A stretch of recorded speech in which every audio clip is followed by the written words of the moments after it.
Gold, trusted gold buyers. మీరు తాకట్టు పెట్టిన బంగారాన్ని విడిపించి ఈ రోజు ఉన్న మార్కెట్ ధరకు కొనబడను. హరే కృష్ణ ప్రభుజీ. హరే కృష్ణ హరే కృష్ణ. అసలు ఏం చెబుతుంది భగవద్గీత మనందరికీ అంటే ఏం చెప్పొచ్చు అంటే? భగవంతుడు అంటారు, ఆయన ఏంటి, ఆయన చేరుకోవటం ఎలా? చాలా ఆధ్యాత్మికమైన ప్రశ్న ఉంటాయి. యశస్వి ప్రధానమంత్రి గారు ఎంత గొప్ప వ్యక్తులు వారు ఎక్కడికైనా వెళ్ళినా సరే వారితో పాటు భగవద్గీతను తీసుకెళ్ళి అందరికి ఇస్తున్నారు. ఎందుకు ప్రపంచం అంతా గీత అని ఎందుకు మాట్లాడుతుందంటే ఆ గీత యొక్క వైభవాన్ని తెలుసుకున్నారు.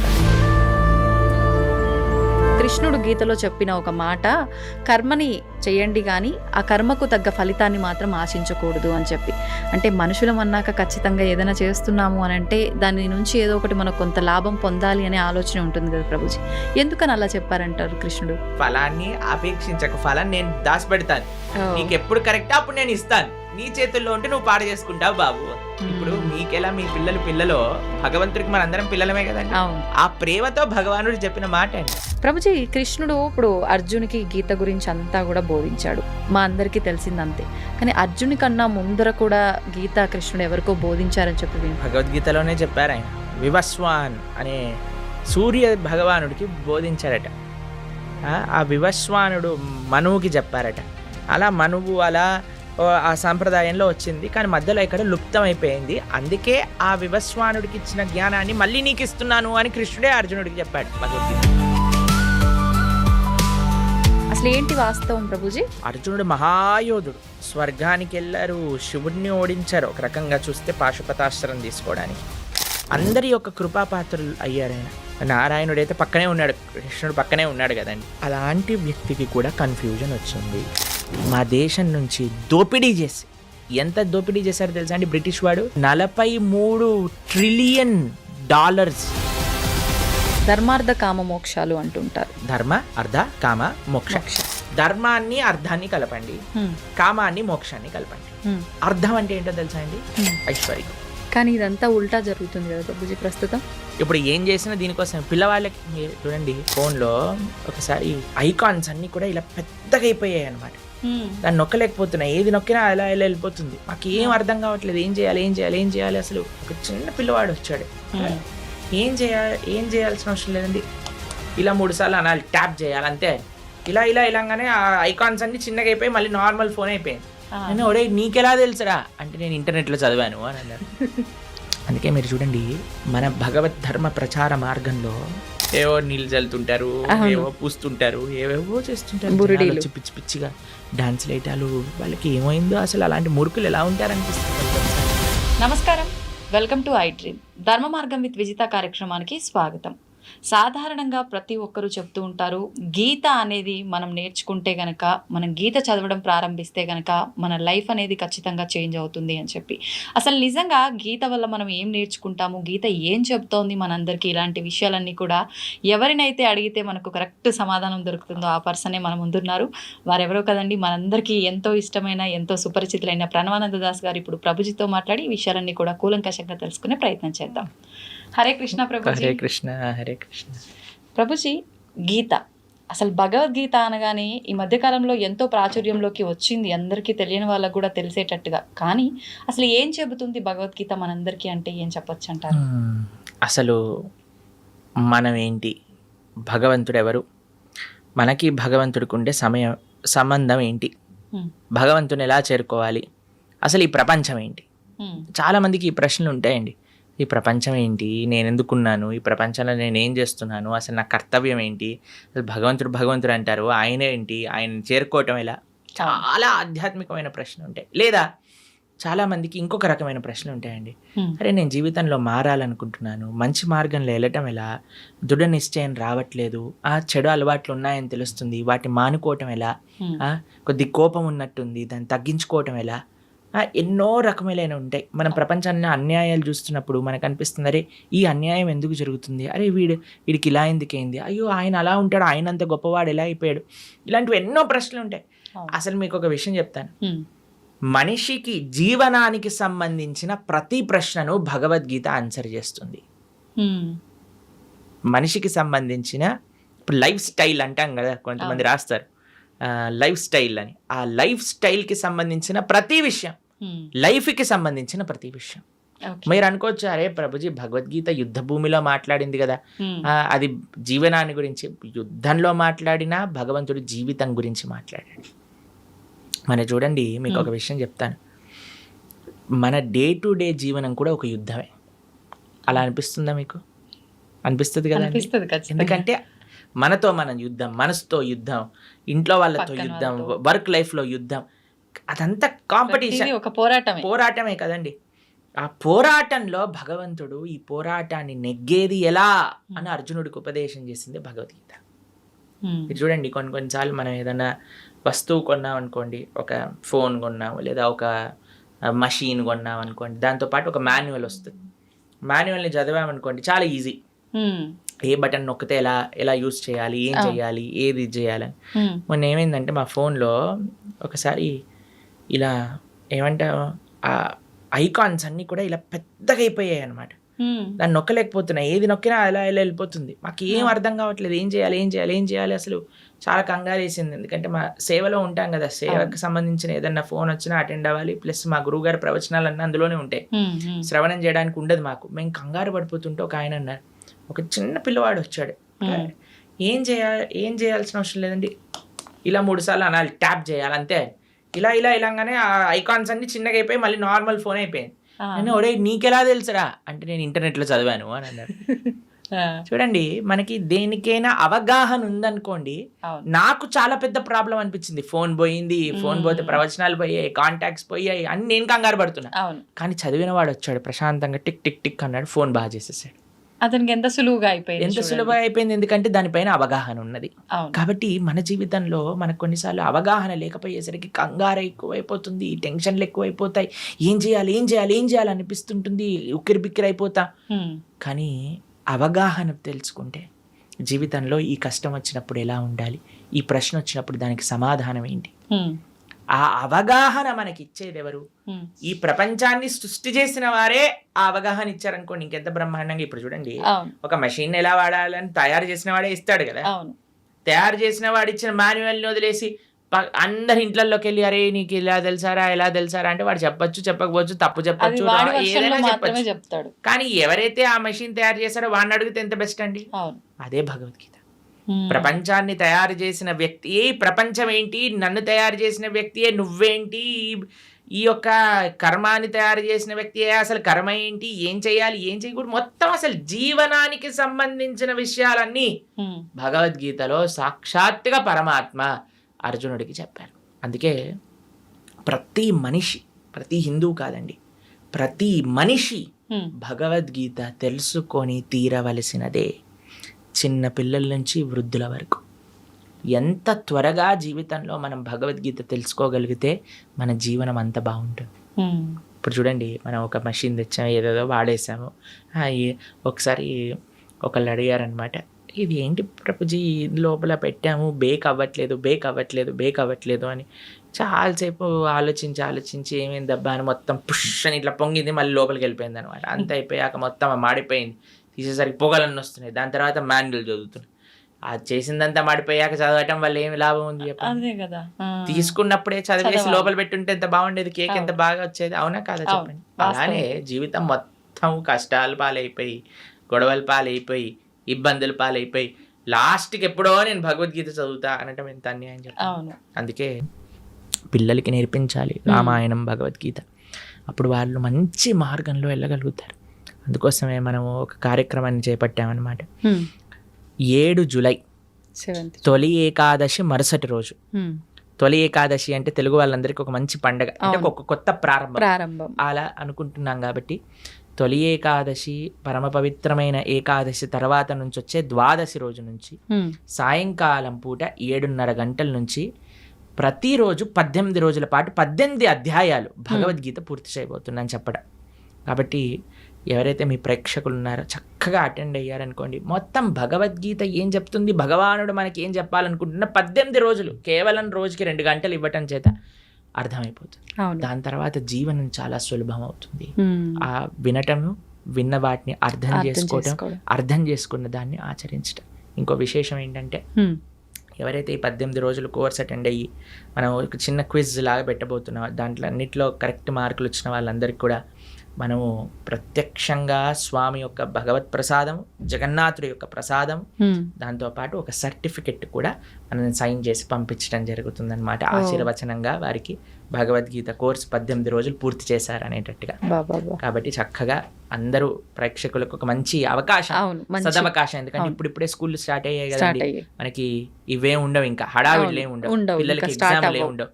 కాబట్టి చిన్న పిల్లల నుంచి పెద్దవాళ్ళ వరకు అందరు చక్కగా 7:30కి ప్రారంభం అవుతుందంటే ఆఫీసుల నుంచి వచ్చేస్తారు, అన్నిటి నుంచి వచ్చేస్తారు. కాబట్టి జాగ్రత్తగా ఒక 18 రోజులు కేవలం 2 గంటలు ఇవ్వటం చేత మంచి భగవద్గీత జ్ఞానాన్ని అర్థం చేసుకున్న వాళ్ళం అవుతాం. ఎందుకంటే అండి ప్రపంచంలో ఎక్కడికి వెళ్ళినా సరే భగవద్గీతను ఆదర్శంగా చూస్తున్నారు, భగవద్గీత నుంచి అందరు నేర్చుకుంటున్నారు. మనం సనాతన ధర్మంలో పుట్టి, భారతదేశంలో పుట్టి మనము ఆచరించకపోతే, అర్థం చేసుకోకపోతే ఎంత అన్యాయం చెప్పండి. నిజంగానే. కాబట్టి మీకు ఒక విషయం చెప్తాను. ప్రభుపాదుల వారు లండన్కి వెళ్ళారనమాట. లండన్కి వెళ్ళినప్పుడు అక్కడ ఉండే వాళ్ళందరూ అన్నారు, Swamiji why did you come to our country, మీరేం తీసుకెళ్ళడానికి వచ్చారు మా దేశానికి అన్నారు. అయితే ప్రభుపాదుల వారు అన్నారు అనమాట, మీరు మా దేశాన్ని అతలాకుతలం చేసి, మా దేశం నుంచి దోపిడీ చేసి, ఎంత దోపిడీ చేశారో తెలుసా అండి బ్రిటిష్ వాడు, 43 ట్రిలియన్ డాలర్స్ ఇక్కడ నుంచి దోపిడీ చేసి తీసుకెళ్ళాడు వాడు. అంటే అంత డబ్బు 43 ట్రిలియన్ డాలర్స్ వర్త్ చేసేవన్నీ కూడా దోపిడీ చేశారు. మేము లండన్కి వెళ్ళాం కదా మొన్న, అక్కడ లండన్ మ్యూజియం అని ఉంటుంది, బ్రిటిష్ మ్యూజియం అని ఉంటుంది అనమాట. అక్కడికి వెళ్ళినప్పుడు ప్రభుపాదుల వారు ఒకసారి అడుగుతారు, ప్రభుపాద్ మీరు మ్యూజియంకి వెళ్ళాలనుకుంటున్నారంటే, ఓ స్టోలెన్ ప్రాపర్టీ అని అంటారు ప్రభుపాదుల వారు. అక్కడికి వెళ్తే అన్ని కోహినూర్ డైమండ్ మన విగ్రహాలు, మన ఇక్కడ నుంచి ఎత్తుకెళ్ళిన విగ్రహాలు, ప్లేట్లు, బంగారు గ్లాసులు, వెండి కంచాలు, వెండి పదార్థాలు, ఇవన్నీ అసలు వందల కొద్ది వస్తువులన్నీ అక్కడ ఉన్నాయి.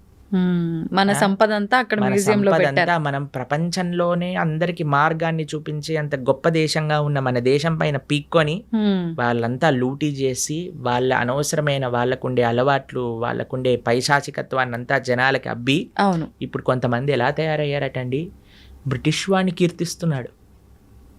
ఎందుకు సనాతన ధర్మం అన్నిటికంటే సేఫ్ అంటే తల్లిదండ్రుల పట్ల, దేశం పట్ల, నీ యొక్క సమాజం పట్ల బాధ్యతని నేర్పిస్తున్న ధర్మం ఏదైనా ఉంటే అది సనాతన ధర్మమే. కొంతమంది నిజమైన నీకు మంచి చేసిన వాడు బ్రిటిష్ వాడు అని చెప్పి వాడి వెనకాల వాడికి ప్రణామం చేస్తున్నారు. అలాంటి వాళ్ళు ఈ దేశానికి పట్టిన ఒక అన్నిటికంటే పెద్ద వ్యాధి అని చెప్పచ్చు. ఆ దేశాన్ని విభజన చేయడానికి ప్రయత్నం చేస్తున్నారు వాళ్ళు. కాబట్టి మన వాళ్ళు ఎలా మూర్ఖుల్లా వాళ్ళ వెనకాల పోతున్నారో నాకు తెలియదండి. దేశాన్ని అతలాకుతలం చేసి మొత్తం తీసుకెళ్ళిపోయారు ఇక్కడ నుంచి.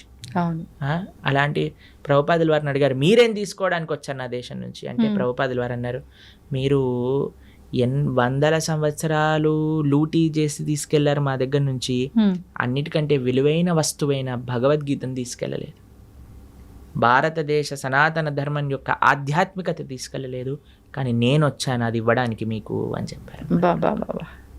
అది గొప్ప విషయం. ప్రపంచము భారతదేశం వైపు చూస్తుంది. మన యశస్వి ప్రధానమంత్రి గారు ఎంత గొప్ప వ్యక్తులు వారు ఎక్కడికైనా వెళ్ళినా సరే వారితో పాటు భగవద్గీతను తీసుకెళ్ళి అందరికి ఇస్తున్నారు. చూసారా? మొన్న కలిసినప్పుడు వారు అమెరికా, నాకు తెలిసి పంచతంత్ర శుభవిలాస్ ప్రభు అని ఉంటారు, మా ఆలయంలోనే ఉంటారు వారు. శుభవిలాస్ ప్రభు రాసిన పంచతంత్ర పుస్తకాన్ని గిఫ్ట్గా ఇచ్చారు, భగవద్గీతని గిఫ్ట్గా ఇస్తున్నారు. ఎందుకు ప్రపంచం అంతా గీత గీత అని ఎందుకు మాట్లాడుతుందంటే ఆ గీత యొక్క వైభవాన్ని తెలుసుకున్నారు కాబట్టి. మొన్న మేము ప్రపంచవ్యాప్తంగా మీరు అన్నారు కదా ఇందాక తిరిగి వచ్చాం, ఏం చెప్పాం? గీత గురించి. కాబట్టి మన హిందువులు సనాతన ధర్మంలో ఉండేవాళ్ళు ప్రాథమికంగా భగవద్గీతను నేర్చుకోవాల్సినదే. అప్పుడు ఎలా అయితే మనం అధ్యయనం చేస్తామో నేర్చుకుంటామో, అందుకే అందరికి సులభంగా అర్థమయ్యే విధంగా మనం ఈ కోర్స్ చేయబోతున్నాం 18 రోజులు, స్టార్టింగ్ విత్ 7th జూలై సోమవారం సాయంకాలం 7th to 24th చక్కగా ఆ భగవద్గీతను వింటే ఒక సర్టిఫికెట్ వస్తుంది. ఈ గీత చదువుకున్న వాళ్ళం అవుతాం, జీవితాన్ని మార్చుకున్న వాళ్ళం అవుతాం. వాస్తవం ప్రభుజీ. నిజంగా అంటే మంచి ఆలోచన ప్రభుజీ. ఇప్పుడు ఈ మధ్యకాలంలో భగవద్గీత చదవాలి, ఇంట్లో పెట్టుకున్నంత మాత్రాన సరిపోదు, ఖచ్చితంగా పుస్తకం తెరిచి అసలు ఏముందనే విషయాన్ని తెలుసుకునే ప్రయత్నం చేయాలి అంటారు. కానీ అంటే కొన్నిసార్లు పుస్తకం తీసి చదువుతున్నప్పటికీ అది ఎన్నోసార్లు చదివినా కొన్నిసార్లు అది అర్థం అవ్వదేమో. ఇలా క్లాసెస్ రూపంలో, మాటల రూపంలో వింటే దానిలో సారాంశం అనేది తొందరగా అర్థమవుతుంది. నిజంగా మీరు చేసిన చాలా మంచి ఆలోచన, అందరూ కూడా దాంట్లో పాల్గొనాలని ఆశిద్దాము. అయితే ఇంకొక క్వశ్చన్ ఏంటి నాది అని అంటే, గీతకు సంబంధించే కృష్ణుడు గీతలో చెప్పిన ఒక మాట, కర్మని చేయండి కానీ ఆ కర్మకు తగ్గ ఫలితాన్ని మాత్రం ఆశించకూడదు అని చెప్పి. అంటే మనుషులం అన్నాక ఖచ్చితంగా ఏదైనా చేస్తున్నాము అని అంటే దాని నుంచి ఏదో ఒకటి మనకు కొంత లాభం పొందాలి అనే ఆలోచన ఉంటుంది కదా ప్రభుజీ. ఎందుకని అలా చెప్పారంటారు కృష్ణుడు? ఇప్పుడు మీకు ఒక చిన్న ప్రశ్న. ఇప్పుడు మీకు ఇద్దరు డాటర్స్ కదా, అవును. వాళ్ళ బర్త్డేస్కి ఫ్రెండ్స్, ఫ్యామిలీ, అమ్మమ్మ, తాతయ్యలు వాళ్ళు వీళ్ళు వచ్చారనుకోండి. ఒక్కొక్కళ్ళు వచ్చిన వాళ్ళు 2,000, 5,000 అన్నీ ఇస్తూ ఉన్నారనమాట వారికి. అప్పుడు మీరు ఏం చేస్తారు? బర్త్డే అయిపోయాక, నాన్న ఎన్ని వచ్చాయి మొత్తం కౌంట్ చేసి నాకు ఇవ్వు, నేను పిగ్గీ బ్యాంక్లో పెడతాను, ఎప్పుడైతే నీకు అవసరం ఉంటుందో అప్పుడు ఇస్తానని చెప్తాను. ఓ 50,000 వచ్చాయా, ఏదన్నా చేసుకో అని చెప్తారా మీరు? చెప్పం. ఏమంటారు మీరు? ఖచ్చితంగా తీసుకుంటాము, దాన్ని జాగ్రత్త పెడతారు కదా. అవును. అది మీరు వాడేసుకుంటారా? వాడం. వాళ్ళకి ఎప్పుడైతే అవసరం ఉంటుందో అప్పుడు ఇస్తారా? అదే భగవానుడు చెప్పింది. అయ్యా కర్మ చెయ్యి, ఫలాన్ని అపేక్షించకు, ఫలాన్ని నేను దాచిపెడతాను, నీకు ఎప్పుడు కరెక్ట్ అప్పుడు నేను ఇస్తాను, నీ చేతుల్లో ఉంటే నువ్వు పాడు చేసుకుంటావు బాబు. ఇప్పుడు మీకెలా మీ పిల్లలో భగవంతుడికి మనందరం పిల్లలమే కదండి. ఆ ప్రేమతో భగవానుడు చెప్పిన మాట అండి. అంటే ఇప్పుడు స్వామి ఏమంటున్నాడు, చాలా సింపుల్ గా మీకు ఒక విషయం చెప్తాను. ఒక ఆయన అమెరికాకి వెళ్ళాడు, చదువుకుంటున్నాడు, బాగా చదువుకున్నాడు, ఎంఎస్ చేశాడు, జాబ్ వచ్చింది. జాబ్ వచ్చాక చాలా పెద్ద శాలరీ అనుకోండి, ఓ $10,000 వస్తున్నాయి అనుకోండి. వాళ్ళ నాన్న అన్నారు, నాన్న అసలు నీకు ఎన్ని ఖర్చులు ఉన్నాయో ఒకసారి రాసి పెట్టు అనగానే, రూమ్ రెంట్కి ఇంత, తిండికి ఇంత, పెట్రోల్కి ఇంత, ట్రావెల్కి ఇంత, తర్వాత ఎక్స్పెన్సెస్, కొన్ని అడాక్ ఎక్స్పెన్సెస్, వాటన్నిటిని నాన్న నాకు ఒక 3,000 చిల్లరల్లో అయిపోతుంది అని అంటే, సరే నాన్న 3,500 నీ దగ్గర పెట్టుకో, మిగతావన్నీ నా బ్యాంక్ అకౌంట్లో వేసేయని చెప్పాడు. సరే ఆ పిల్లవాడు పాపం నాన్నగారు చెప్పారు కదా అని, నాన్నగారు చదివించారు, నాన్నగారు చెప్తున్నారు కదా అని మిగతావన్నీ వేసేస్తున్నారు. వాళ్ళ రూమ్మేట్స్ ఏమో అందరు కూడా పార్టీలకు వెళ్తున్నారు, తిరుగుతున్నారు, అన్ని చేస్తున్నారు. వీడేమో చేయలేకపోతున్నాడు, డబ్బులు లేవు కదా ఇంత. అయితే అందరు కూడా చూసావా, వీడు నాన్నకి ఇచ్చేస్తున్నాడు, డబ్బులు నాన్నకి ఇచ్చేస్తున్నాడు. వాడికి కూడా కొన్నిసార్లు డౌట్ వచ్చింది, బాధ వేసింది, అయ్యో ఎందుకు ఈయన నాన్నని డబ్బులు తీసేసుకున్నాడు. సరే అని కొన్ని సంవత్సరాలు వర్క్ చేశాక ఆయన మళ్ళీ తీసుకొచ్చారు, పెళ్లి చేశారు. ఆయనకి మంచి సంబంధం చూసి పెళ్లి చేసి, వివాహం అయిపోయాక ఇప్పుడే వాళ్ళిద్దరు మళ్ళీ అమెరికాకి వెళ్తున్నప్పుడు, నాన్న నువ్వు 2 సంవత్సరాల నుంచి ఏవైతే డబ్బులు నాకు వేస్తున్నావో ఆ డబ్బులన్నీ మళ్ళీ ఇప్పుడు నీ బ్యాంక్ అకౌంట్లోకి ట్రాన్స్ఫర్ చేశాను, ఇది చూసుకో, ఇది ట్రాన్స్ఫర్ అయిపోయింది అని అంటే, ఆయన అడిగారు, నాన్న ఇన్ని రోజుల నుంచి తీసుకున్నావు, ఇప్పుడు ఎందుకు ఇచ్చావు?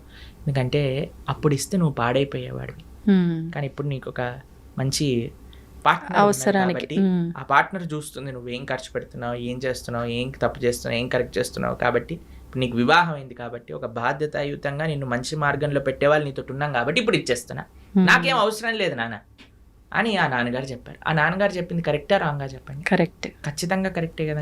అదే భగవంతుడు చెప్తున్నా, నాన్న ఫలం నీ చేతిలో ఉంటే మిస్యూజ్ చేసుకునే అవకాశాలు ఉంటాయి, కాబట్టి ఫలాన్ని అపేక్షించకుండా try your best, do your best. ఆ ఫలితం నేను ఎప్పుడు నీకు ఏ క్షణంలో నీకు కావాలో ఆ క్షణానికి నేను ఇస్తాను. ఎంత గొప్ప మాట, నిజంగా చాలా గొప్ప మాట. కాబట్టి అది పరమాత్మకి మన పట్ల ఉండే ప్రేమ. ఈ విషయాలు ఎలా అర్థమవుతాయండి అని అంటే, ఎప్పుడైతే మనం వింటామో భగవద్గీతని, ఎవరైతే భగవద్గీతను అర్థం చేసుకొని దాన్ని మనకే అర్థమయ్యే విధంగా చెప్పే వాళ్ళ దగ్గర నుంచి శ్రవణం చేసినప్పుడు, మనం చదివినప్పుడు చాలా సులభం అయిపోతుంది. అందుకే మీరు చూడండి, మన భగవద్ ధర్మ ప్రచార మార్గంలో కొంతమంది మ్యాజిక్లు చేస్తూ ఉంటారు, చూసారా మీరు? కొంతమంది అంటే మన ధర్మ ప్రచార మార్గంలో కాదు నేను చెప్తున్నాను, కొన్ని వీళ్ళు ఏవో నీళ్ళు చల్లుతుంటారు, ఏవో పూస్తుంటారు, ఏవేవో చేస్తుంటారు, బురుడీలు పిచ్చి పిచ్చిగా డాన్స్ లేటాలు. వాళ్ళకి ఏమైందో అసలు, అలాంటి మూర్ఖులు ఎలా ఉంటారు అనిపిస్తుంది కొన్నిసార్లు. మంచిది మనల్ని వదిలేసి, లేకపోతే ఆ మూర్ఖుల్ని మనం ఎలా భరించగలుగుతాం అనిపిస్తుంది.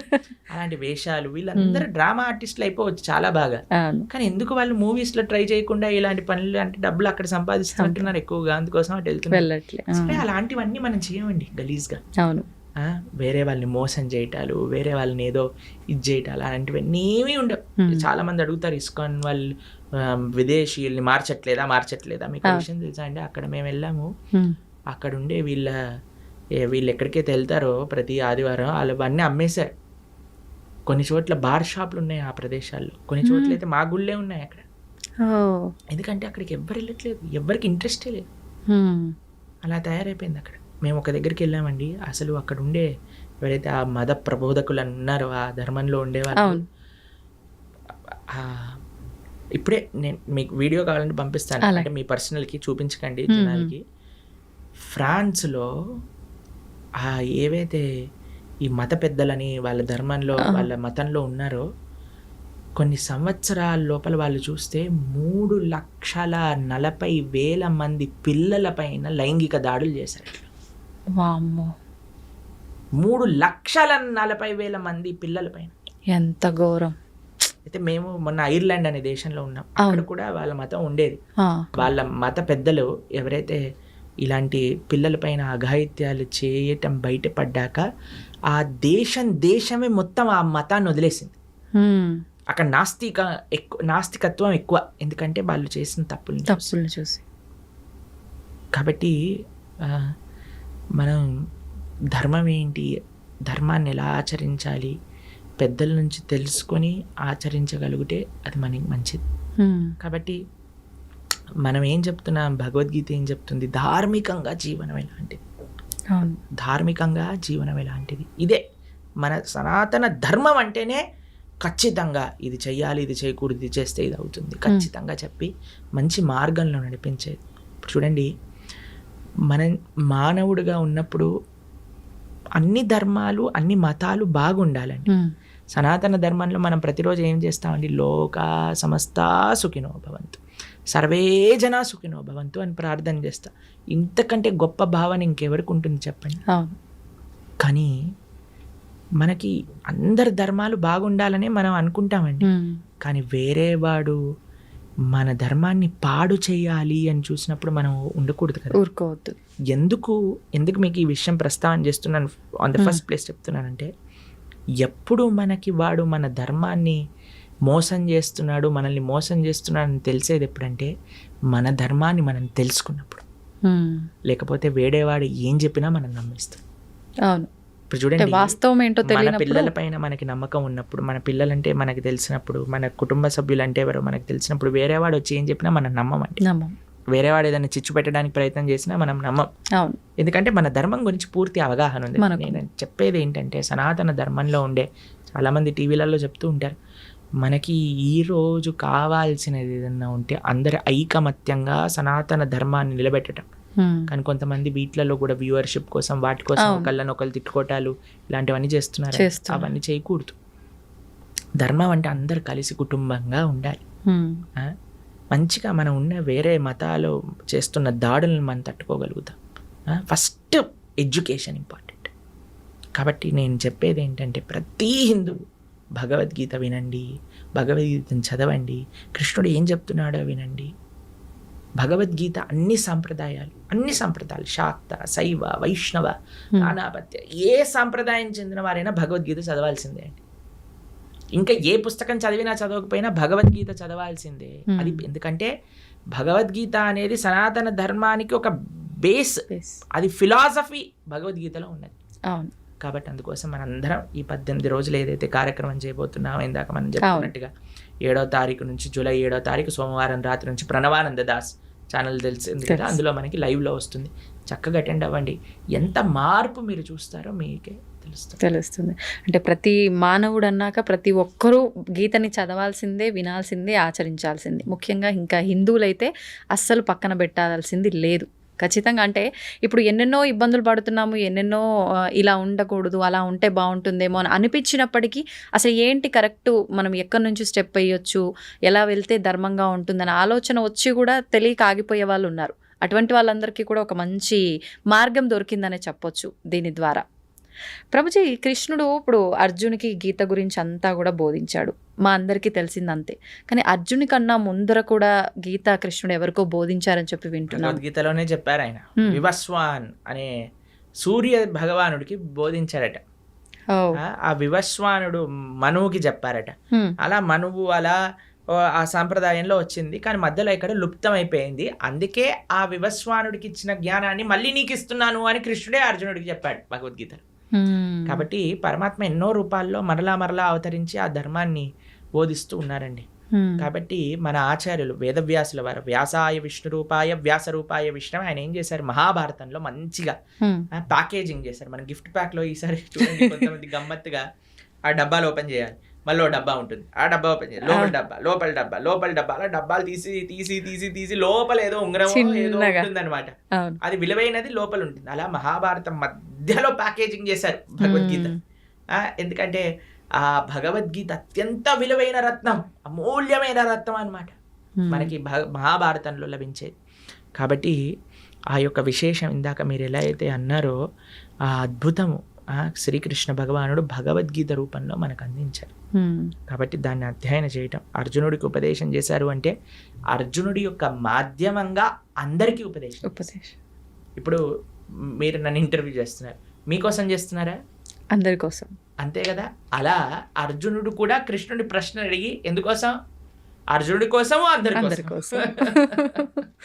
కాబట్టి అర్జునుడు కూడా కృష్ణుడి దగ్గర ఇంటర్వ్యూ చేశాడనమాట. ఆ ఇంటర్వ్యూ ఏంటి? ఇప్పుడు చూడండి, అందరికి ఇంటర్వ్యూలు ఇష్టం, పాడ్కాస్ట్లు ఇష్టం. ఆది పాడ్కాస్ట్ అన్నిటికంటే ఫస్ట్ జరిగిన పాడ్కాస్ట్ కృష్ణ అర్జున్ పాడ్కాస్ట్ అని అక్కడి నుంచే ప్రారంభం అయింది అనమాట.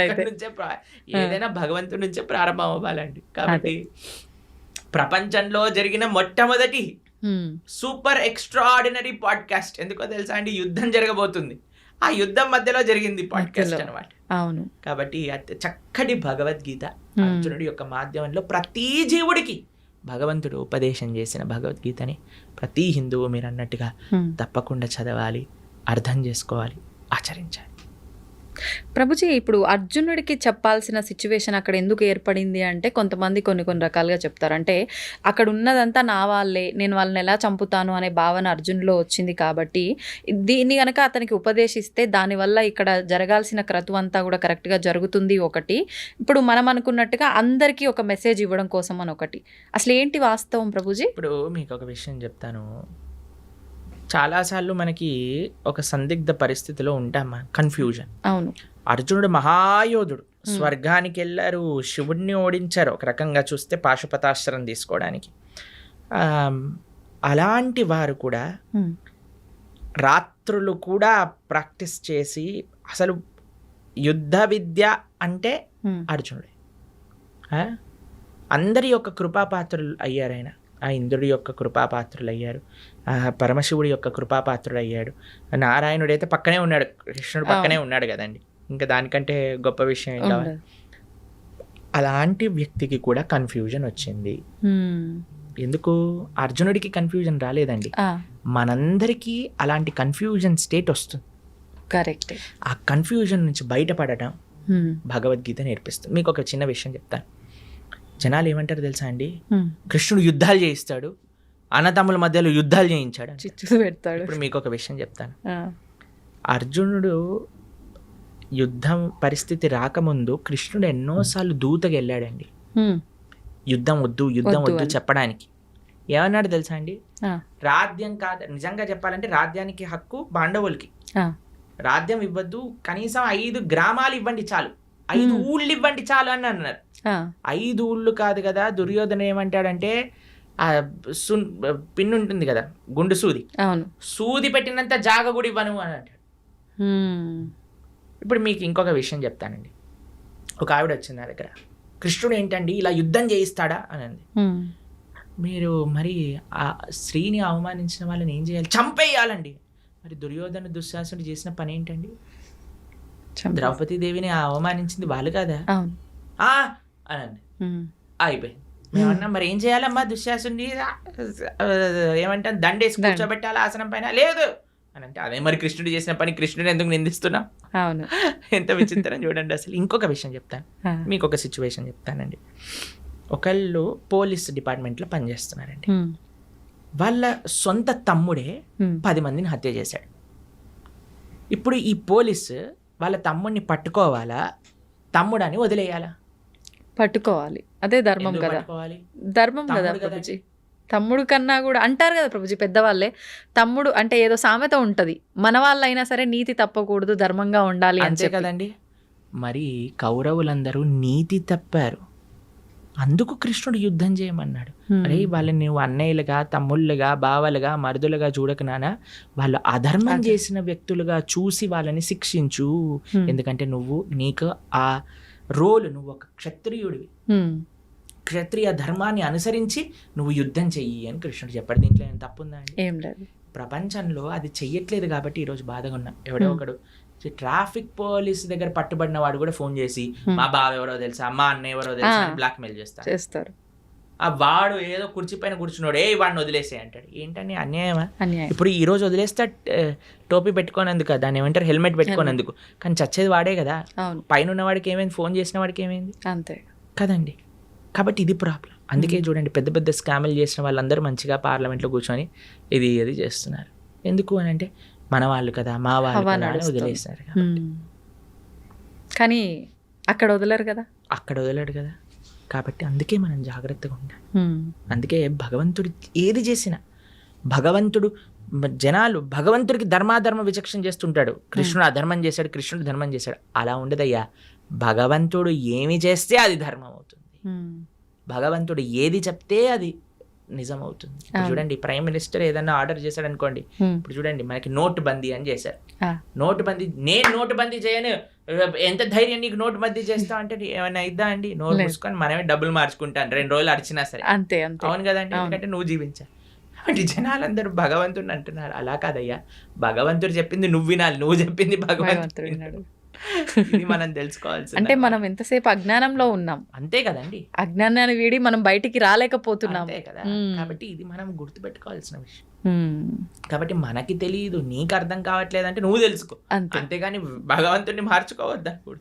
కాబట్టి మనం అందుకే చెప్తున్నాను, ఎక్కడొస్తుంది అంటే శాస్త్రీయమైన శ్రద్ధ ఎప్పుడైతే ఉంటుందో, ఎప్పుడైతే మనం వినయంగా నేర్చుకుంటామో తత్వాన్ని, అప్పుడు మనకి ఏ పరిస్థితిలో ఉన్నా సరే ఆ ధర్మం గోచరిస్తుంది, ఆ ధర్మం మనల్ని కాపాడుతుంది. ముఖ్యం. ఓకే ప్రభుజీ, ఇప్పుడు ధర్మార్థ కామ మోక్షాలు అంటుంటారు, దీన్ని ఎలా తీసుకోవాలి, ఎలా ఆచరించాలి? చూడండి చతుర్విధ పురుషార్థములు అంటారు. అవును. ధర్మ, అర్థ, కామ, మోక్ష. చాలా సింపుల్గా చెప్తాను, చాలా అద్భుతమైన విషయం చెప్తాను మీకు. దీన్ని ఎలా జతపరచాలి అని అంటే, కామము మోక్షంతో, అర్థము ధర్మంతో. ధర్మ, అర్థ, కామ, మోక్ష అన్నారు కదా, 4 ఉన్నాయి. ఓకేనా? ధర్మాన్ని అర్థాన్ని కలపండి, కామాన్ని మోక్షాన్ని కలపండి. అర్థం అంటే ఏంటో తెలుసా అండి? ఐశ్వర్యం, డబ్బులు. దేంతో కలపమన్నా? ధర్మంతో. అంటే మనం సంపాదించే ప్రతి రూపాయి కూడా ధార్మికంగా సంపాదించాలి, ధర్మం కోసం ఖర్చు పెట్టాలి. ఇదొక పాయింట్ అయిపోయిందా? కామము అంటే కోరిక. ఏం కోరుకోవాలి నువ్వు? ఈ జన్మ ఎలా తరింపజేసుకోవాలి, భగవంతుడి యొక్క శాశ్వతమైన సేవ ఎలా చేయాలి, అది మోక్షం. మోక్షం అంటే భగవంతుడి యొక్క శాశ్వతమైన సేవా స్థితిని పొందటం. వైకుంఠంలో, గోలోకంలో స్వామిని ఆరాధన చేసుకోవటం. ఎవరు మన భగవత్ స్వరూపంగా మనం భావించి ఆరాధన చేస్తున్నాము, స్వామి దగ్గరికి వెళ్ళి చక్కగా రామ, కృష్ణ, నృసింహ, నారాయణ వాళ్ళకి ఆరాధన చేసుకోవటం, నిరంతరం వారి యొక్క సేవలో ఉండటం. కాబట్టి కోరిక మోక్షం కోసం, అర్థం ధర్మంతో కలపడం. ఎప్పుడైతే ఇలా మనం ఉంటామో, ఎప్పుడైతే మనం ఇలా మనం చేస్తామో, ఎప్పుడైతే ఇలా మన జీవనం ఉంటుందో, ధార్మికంగా సంపాదించటం, ధర్మం కోసం వెచ్చించటం. కోరిక కేవలం భగవంతుని తెలుసుకోవటానికి, భగవంతుడి యొక్క సేవ కోసం ఎప్పుడైతే ఉంటామో అప్పుడే మానవుడు పరిపూర్ణ జీవనాన్ని జీవించిన వాడు అవుతాడు. ఈ విశేషాలన్నీ కూడా మనకి భగవద్గీతలో ఉంటాయి. కానీ ఇదంతా ఉల్టా జరుగుతుంది కదా ప్రభుజీ ప్రస్తుతం. అంతే కదండి, డబ్బు సంపాదించడం కోసమే కోరికల కోసం ఖర్చు పెట్టేస్తున్నారు. ధర్మము మోక్షం అయితే తెలియదు. అవును. ఇప్పుడు ఏం చేసినా దీనికోసం. పిల్లవాళ్ళకి మీరు చూడండి, బాగా చదువుకోవాలి నాన్న, అప్పుడే డబ్బులు బాగా వస్తాయి, డబ్బులు బాగా వస్తే సుఖంగా ఉంటావు. చిన్నప్పటి నుంచి వాడికి ఈ 2 విషయాలు చెప్తున్నాను కదండి. బాగా సంపాదించి మంచి జాబ్ వస్తే మంచి పెళ్ళాం ఉంటుంది, కథం అయిపోయి జీవితం నీకు నచ్చినట్టుగా ఉండగలుగుతావు అయిపోయింది. ఫ్యూచర్ జీవితాన్ని అన్యాయం అక్కడ. చిన్న పిల్లవాడికి డబ్బులు సంపాదించు సుఖంగా ఉండి ఈ 2 విషయాలు చెప్పి పెంచితే రేపు ప్రొద్దున వాడికి డబ్బులు సంపాదించలేని పరిస్థితి ఒకవేళ వచ్చింది అనుకోండి, వాడు చచ్చిపోదాం అనుకుంటున్నాడు. మళ్ళీ వాడు ఇంకా వేరే దారుల్లో ఎలా అయినా డబ్బు సంపాదించే ప్రయత్నం కూడా చేస్తాడు. అంతే కదండి. ఇప్పుడు బెట్టింగ్లన్నీ ఎందుకు చేస్తున్నారు, ఇప్పుడు ఈ యాప్లన్నీ ఎందుకు వస్తున్నాయి, ఎందుకు ఇంతమంది? నేను కాలేజీలో ఇంజనీరింగ్ చదువుతున్న రోజులలో ఎంతమంది అండి బెట్టింగ్లు పెట్టి ఇంట్లలోంచి లక్షలు డబ్బులు తెచ్చి అక్కడ పెట్టేసి కొట్లాడుకొని నెత్తుర్లు వచ్చి పెద్ద పెద్ద గ్యాంగులు ఏర్పడి, అసలు ఎంత అన్యాయం అంటే అంత అన్యాయం. ఎందుకోసం అండి? డబ్బులు ఉంటే సుఖంగా, డబ్బులు అవసరమే అండి. ఎవరు చెప్పలేమండి డబ్బులు ఉండకూడదు, డబ్బులు లేవు. కష్టపడు, ధార్మికంగా ఉండు. అన్నిటికంటే మీకు ఏం తెలుసా అండి, డబ్బుల కంటే ముఖ్యం స్వాంతన అంటే సాటిస్ఫాక్షన్. ఎంతున్నా సరే దాంట్లో సుఖంగా ఉండేవాడు కదండి. ఇప్పుడు చూడండి, రోజంతా నేను పని చేస్తాను, నిద్రపోయేటప్పుడు నిద్ర మాత్రలు మింగి పడుకుంటాను అనేవాడి కంటే కూలీ నాలి చేసుకొని 500-600 రూపాయలు సంపాదించి హాయిగా పడుకునేవాడు మెయిల్ కాదా చెప్పండి? అదే మేలు. అవును. కాబట్టి ఇప్పుడు హోటళ్లలోకి వెళ్ళి తిని దాన్ని డైజెస్ట్ చేసుకోవడానికి మెడిసిన్లు వేసుకొని ఇలా ఉండే బ్రతికేవాడికైనా చద్దన్నము మజ్జిగ కారం పెట్టుకొని తినేవాడు, ఆ అన్నం కరెక్ట్గా ఒక పూట కడుపులో టైంకి తినేవాడు మంచివాడు కాదంటారా చెప్పండి? కాబట్టి సుఖం ఎక్కడుంది అంటే నీ భావనలో ఉన్నది. స్వాంతన అది ముఖ్యం. అన్ని కోట్లుగా సంపాదించి సుఖం లేదు స్వాంతన లేదు అన్నవాడికి మనం ఏం చేయగలుగుతాం చెప్పండి? కాబట్టి భగవద్గీత ఒక ఓవరాల్ ఒక మంచి కంప్లీట్నెస్ని జీవితానికి ఇస్తుంది. అందుకే మనకి భగవద్గీత యొక్క విశేషం ఎన్నోసార్లు చెప్పుకున్నా. అందుకే మనం అనుకుంటున్నాం ఈ సంవత్సరం ఈ జూలై 7వ తారీఖు నుంచి ఈ 18 రోజులు భగవద్గీత కోర్స్ చేయటం వల్ల కనీసం యువత, ఎవరైనా చిన్నపిల్లలు పెద్దవాళ్ళు మిగతా ముఖ్యంగా యువకులు కానీ చక్కగా వచ్చి, అందుకే మీ ప్రేక్షకులందరికీ చెప్పేది ఏంటంటే, ఇంటిల్లిపాది ఎలా అయితే మీరు సీరియల్లను చూస్తారో, ఆ రియాలిటీ షోలను చూస్తారో అందరు కూర్చొని, ఆ సినిమాలు ఎలా అయితే చూస్తారో, న్యూస్ ఎలా అయితే చూస్తారో, అలా ఇంటిల్లిపాది కూర్చొని భగవద్గీత కూడా శ్రవణం చేయండి. ఆ శ్రవణం చేయగలిగితే మొత్తం ఇల్లంతా ఒక మంచి మార్పుని పొందుతుంది, దాంట్లో ఎటువంటి సందేహం లేదు. కాబట్టి ఈ యొక్క కోర్స్ జూలై 7వ తారీఖు ప్రణవానంద దాస్ ఛానల్లో 7:30కి సాయంకాలం 7:30 నుంచి 9 గంటల వరకు చక్కగా శ్రవణం చేయండి. ఎన్నో మంచి మార్పులు మీరే మళ్ళీ మాకు చెప్తారు. అది తప్పకుండా ఆ కోర్సులో కలుసుకునే ప్రయత్నం చేద్దాం. మీరు కూడా రావడానికి ప్రయత్నం చేస్తామన్నారు, అవును కదా? ప్రయత్నిస్తాను రావడానికి, వీలైతే వస్తాను. ప్రభుజీ, మనకు అతి త్వరలోనే తొలి ఏకాదశి రాబోతుంది. ఇందాక మీరే చెప్పారు. అసలు ఏంటి తొలి ఏకాదశి అంటే? మన సనాతన ధర్మంలో ఏకాదశికి ఒక ప్రాధాన్యత ఉంది, దాని గురించి ఒక్కసారి వివరంగా. ఏకాదశి అత్యంత పరమ పవిత్రమైన రోజు.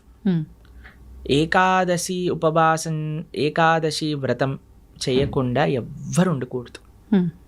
ఏకాదశి వ్రతం చేస్తే అన్ని వ్రతాలు, నోములు, పూజలు చేసిన ఫలితం వస్తుంది. ఏకాదశి వ్రతం చేయకుండా ఎన్ని చేసినా ఫలితం ఉండదు. అత్యంత ముఖ్యమైన వ్రతం హిందువుకి, సనాతన ధర్మానికి చెందిన వాళ్ళకి ఏదైనా ఉంటే అది ఏకాదశి వ్రతం. ఉపవాసము అంటారు. దగ్గరగా ఉండుట, భగవంతుడి దగ్గరగా ఉండుట, చక్కగా జపం చేసుకోవటం, భగవంతుడికి ఆరాధన చేయటం. ఏకాదశి ఉపవాసం ఎందుకు చేయాలి, ఎలా చేయాలి అని ప్రణవానంద దాస్ ఛానల్లో 2 వీడియోలు ఉన్నాయి, గంట సేపు. ఆ 2 చూసారనుకోండి మొత్తం ఏకాదశికి సంబంధించి మొత్తం తెలిసిపోతుంది. ఎందుకంటే అండి, ఏకాదశి చేయటం అనేది చాలా ముఖ్యం. ఎందుకంటే భగవత్ ప్రీత్యర్థం మన జీవితం ఉండాలి. భగవంతుడికి అత్యంత పరమ ప్రియమైన రోజు ఏదన్నా ఉంటే అది ఏకాదశి. భగవంతుడికే ప్రియమైన భక్తి అంటాం కదండి మనం. భక్తి జనని అంటే భక్తిని జనింపజేస్తుందట, మనందరికి ప్రధానిస్తుందట. ఆ రోజు ఏది అంటే ఏకాదశి. ఏకాదశి వ్రతం చేయటం చేత భక్తి వర్ధిల్లుతుంది, భక్తి పెరుగుతుంది, భక్తి వస్తుంది అని చెప్తారు. కాబట్టి అలాంటి ఏకాదశి వ్రతం చేయటంలో అత్యంత సావధానంగా ఉండాలి మనందరం. పాపం ఎవరైనా ప్రభుజీ ఇంతవరకు చేయలేదండి, ప్రారంభం చేస్తా, ఎప్పుడు చేయాలి అని అన్నారనుకోండి,